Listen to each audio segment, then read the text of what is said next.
नमस्कार, मेरा नाम है डॉक्टर पूरू धवन और आज इस वीडियो में हम जानेंगे कि हम किस तरह से मालिश कर सकते हैं पैरालिसिस पेशेंट में और मालिश करने के फ़ायदे और नुकसान दोनों के बारे में हम बात करेंगे। तो शुरुआत करते हैं सबसे पहले इसके फ़ायदे और नुकसान को समझने से। जो हम तेल लगाते हैं अपने बाजू पे, टांग पे, वो हमें क्या फ़ायदा दे रही है? जब हम तेल लगाते हैं तो हम क्या करते हैं, हम उसको स्किन के साथ रब करते हैं। जब हम रब करते हैं तो हम देखते हैं कि वो जो जगह है वो गर्म होनी शुरू हो गई। जब गर्मी हमारी स्किन से नीचे जाती है तो नीचे हमारी होती हैं मसल्स, और हमारी जो मसल्स होती हैं वो हीट को लेकर सेंसिटिव होती हैं।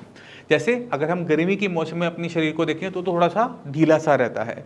वहीं पे अगर हम ठंड के मौसम में हम होते हैं तो कैसे शरीर अकड़ा सा रहता है। तो हमारी मांसपेशियां ठंड पे रिएक्ट करती हैं, गर्मी पे रिएक्ट करती हैं। अब अगर हम अपनी मांसपेशियों को गर्म रखते हैं तो हमें फ़ायदा क्या होता है कि हमारी मांसपेशियां सॉफ्ट बनी रहती हैं।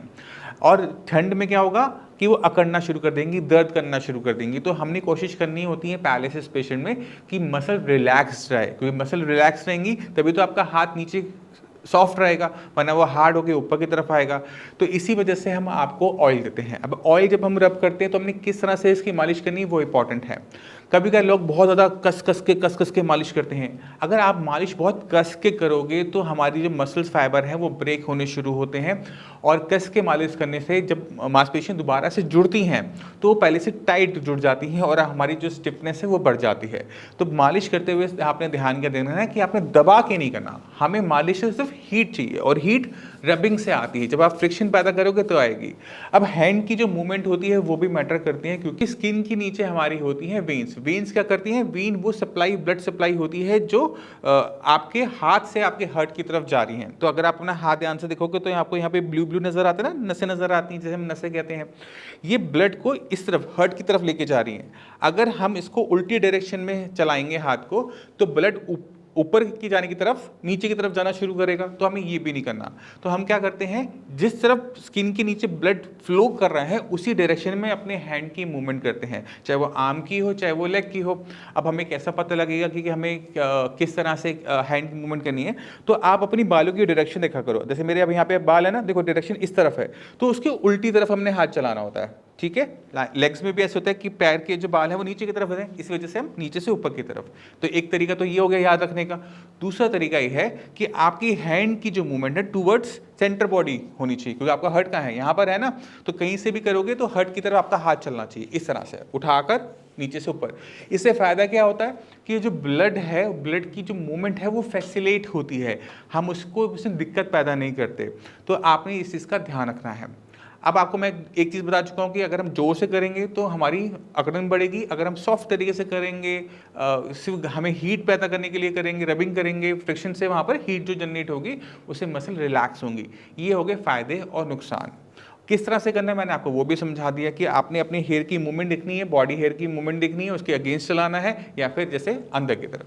अगर हम इन चीज़ों को ध्यान रखते हैं तो हमें कभी भी जो मसाज होती है, मालिश होती है, उससे किसी टाइप का नुकसान नहीं होगा। अगर हम पकड़ पकड़ के ज़बरदस्ती खींच खींच के करेंगे तो उससे मसल्स को नुकसान होगा और स्टिफनेस हमारी बढ़ जाएगी। तो ये तो बात होगी फ़ायदे और नुकसान की। मगर कभी अगर पेशेंट को लगता है कि जो पैरालिसिस है वो हाथ पैर का रोग है, हाथ नहीं चल रहा, पैर नहीं चल रहा, हम तेल लगाएंगे, मालिश करेंगे, वो ठीक हो जाएगा, ये सबसे बड़ी गलत फहमियों में से एक होता है। क्यों होता है? आप इस बात को समझने की कोशिश करना। आपको पैरालिसिस तब हुआ था जब ब्रेन के अंदर क्लॉट आया था, या ब्रेन के अंदर नस फटी थी, या फिर रीढ़ की हड्डी पे चोट लगी थी। अब आप मालिश कर रहे हो हाथ की, हाथ के अंदर जो मांसपेशियां हैं, हड्डियां हैं, ब्लड सप्लाई है, वो सब कुछ ठीक है। जो प्रॉब्लम है वहाँ पर है जो इस हाथ को चलाता था, जो नर्वस सिस्टम है वो डाउन है।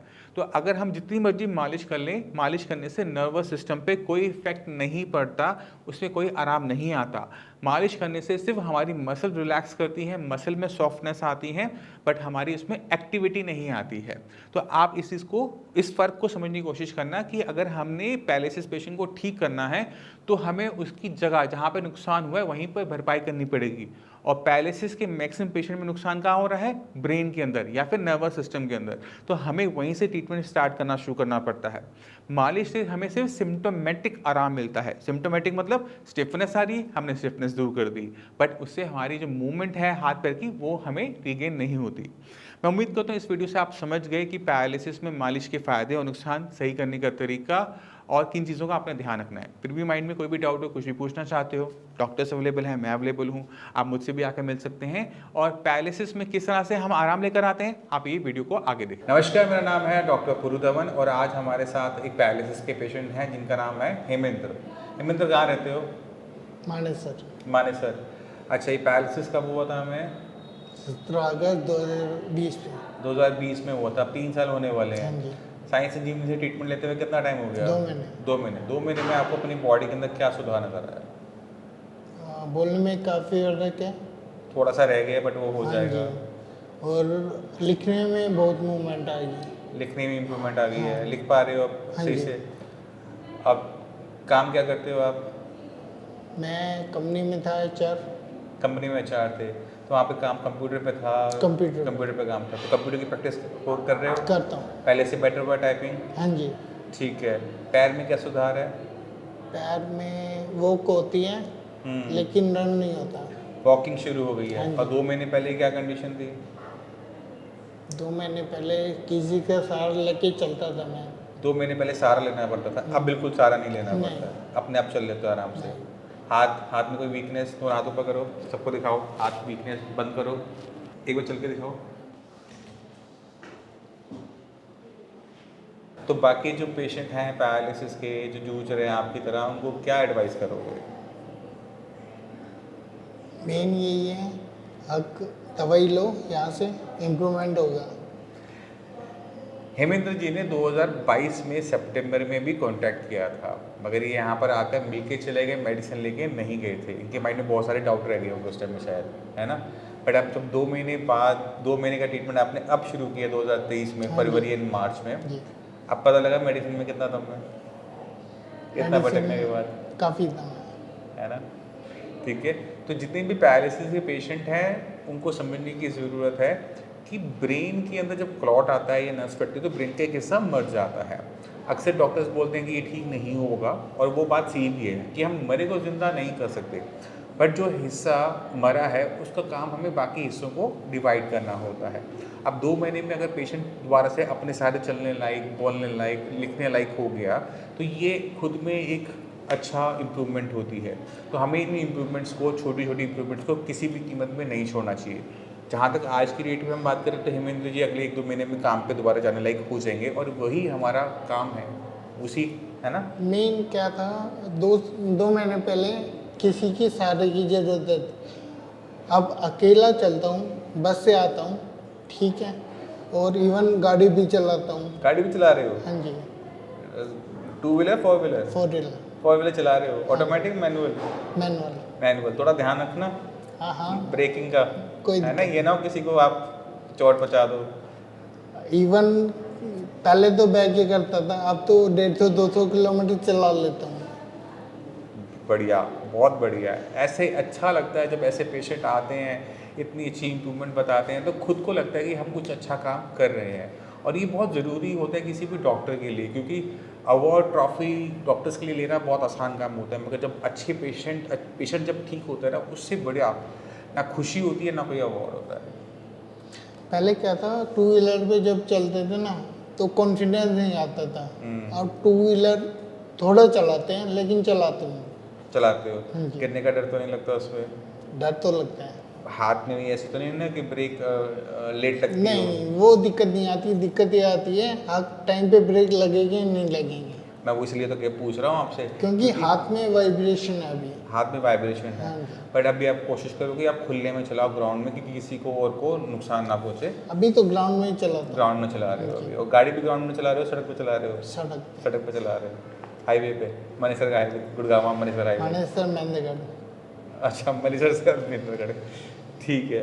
चलो, हमारी पूरी और इवन इसमें डे भी नाइट भी, डे नाइट भी। चलो, क्या? ये तो अच्छी बात है, बहुत अच्छी क्योंकि यहाँ improvement से है। 6 बजे निकलते हैं और घर पहुँचते हैं 8-9 बजे। तो आप अभी तो काम कर नहीं रहे, आप कह रहे थे अभी? तो घर तो जाता हूँ। तो जॉब से जा रहे हो, काम कर रहे हो अभी? नहीं, हाँ। वाइफ कर रही है जॉब। तो उनको लाना ले जाने वाला काम कर रहे हो? हाँ, यही कि बच गया। चलो, अच्छा है ना, टाइम मिल गया, जी। ठीक है। बट हाँ, ख़त्म होने वाला है, थोड़ी सी अपनी मेहनत करो, आप जितना हो सके रनिंग। अभी आपने थोड़े से लेदर शूज़ पहने हुए हैं, स्पोर्ट्स शूज़ डालो, और पार्क में, रोड पे, कहीं पर भी अपने रनिंग वाले पार्ट को टाइम दो। गाड़ी जब चलाओगे 1.5 घंटा 2 घंटा गाड़ी चलाते हो, उसमें आपकी एक्सरसाइज बंद हो जाती है। हमें वो टाइम लगाना है अपने आप पर, ठीक है। तो अपना जो टाइम है उसको सही से यूटिलाइज करते हुए रनिंग पे कि थोड़ा सा अभी हल्का सा झटका लगता है जब आप चलते हो, वो ख़त्म हो जाना चाहिए। मेन दिक्कत आती है कॉन्फिडेंस की। वो बैलेंस जब ढंग से बनेगा वो हो जाएगा। वो जो हल्का सा जो आपको लगता है ना चलते समय कि पैर इधर लेफ्ट राइट जा रहा है, मैं उसी चीज़ की बात कर रहा इवन हूँ। कल ये भी किया था, जैसे रोड क्रॉस करना होता है ना, हम्म, तो वो भी किया था वो मैंने। तो हो जाएगी, वो तो आराम से हो जाएगी। कैसे हो जाएगा? वो तो आप रनिंग रोड में नहीं होगा। रनिंग नहीं हो पाएगी। तो But- रनिंग में किया था मैंने। रनिंग में किया था, हाँ जी। जैसे शेर पीछे पड़ जाए तो जिसको भागना ना आता वो भागना शुरू कर देता है। बिल्कुल। कल आपने वो वाला काम कर हाँ दिया, जी। मत करना, ऐसे दौड़ लेना, ठीक है। ठीक है ना। ऐसे क्या होता है, एक्सीडेंट में सामने वाले गाड़ी वाले को नहीं पता ना कि आपको दिक्कत है, वो तो अपनी स्पीड से आ रहा है, उसको लगेगा कि आप भागोगे। लेकिन आपके हाथ तो काम करते हैं, उसको रुकने के लिए बोलोगे रुक जाएगा वो।